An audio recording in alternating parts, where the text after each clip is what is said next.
Welcome back to Demon of the Week, and this week we're looking at Zepar. If you are watching these like one after the other on the same day, you may have noticed my beard is still unruly. It's because it's the same day I'm recording this. Alright then, let's see, correspondences.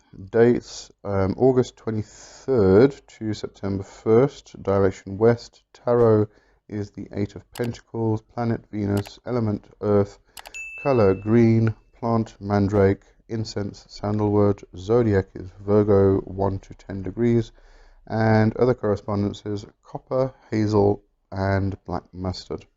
And Zepar's N is Lian Ramek Katya Zepar. Okay, starting with the Goetia. Appeareth in red apparel and armour like a soldier. His office is to cause women to love men and bring them together in love. He maketh them barren. All right, so this is actually quite an interesting spirit. And the first thing I actually want to talk about is from Jahannam's site. It says, said to fall under a Maimon and familiar of Lilith, a familiar of Lilith. Also partisan and purveyor of Azazel's humanist intent, can give minor aid in vampiric workings and can help the magician design an artificial succubus or incubus or take on the powers and traits of the succubus creatures. Talented in succubitic alchemy. As familiar of, this is what I wanted to actually get to. As familiar of Lilith, he is patron to LGBTQ types.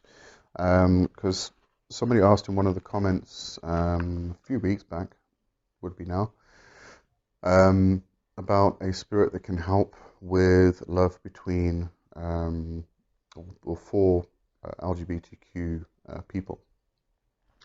And I wanted to mention this because Zepar is, he is obviously a patron of the LGBTQ community.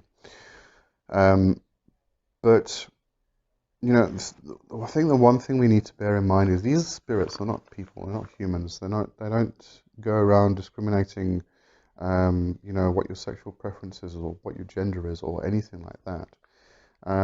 And spirits are genderless. I mean, we say he and we say she, but they are genderless. There is no gender. They're just a ball of energy. So, even though you may be working with a spirit and comes through as masculine, somebody else working with the same spirit could come through as feminine. Somebody else working with the spirit could be hermaphroditic, could be androgynous, could be whatever. Or somebody working with the same spirit could just see a ball of energy. No shape, no humanoid figure, no form, nothing, just a ball of energy. And therefore, although Zepar is considered to be patron of the LGBTQ community, I don't think we need to worry too much about that sort of thing when we're working with the spirits. Just a personal opinion, really. And, let me know what you think. Do you think there is discrimination? These spirits do discriminate. Have you tried working with one for these particular things, and you have been rejected by that spirit? If you have, let me know. I'd be very curious and very interested to hear from you. All right, so carrying on. Let's see. So Connolly says, likewise, Zepar can be invoked as a fertility demon. Invoke Zepar to find your marriage partner. All right, so in the Goetia, it just says he maketh them barren, women. It doesn't say anything about fertility, but you've got to remember that if perfect example here is Marbas. So Marbas can create disease, but Marbas can also cure disease. So usually when a spirit can do one thing, can create war, can usually also bring peace. There's that I'm going to say dual aspect that they actually encompass. It's not just they destructive and not creative. They're both. They can do both.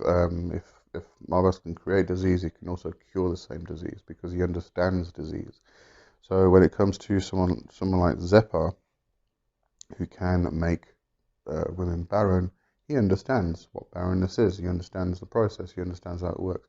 Therefore, can be used or called as a fertility demon in that regard. Johannam also says begets seduction, sexual perversion, love, can engender both one-night stands and fruitful relationships, and return lost lovers.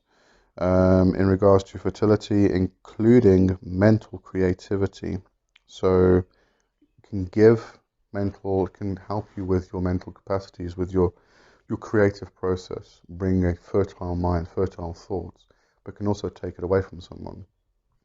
So, there's a whole give and take aspect here. So although the Goetia only focuses on he maketh them barren, it can also, it also causes women to love men, and I would say vice versa then, especially considering the connection with Lilith, or familiar of Lilith, etc., etc.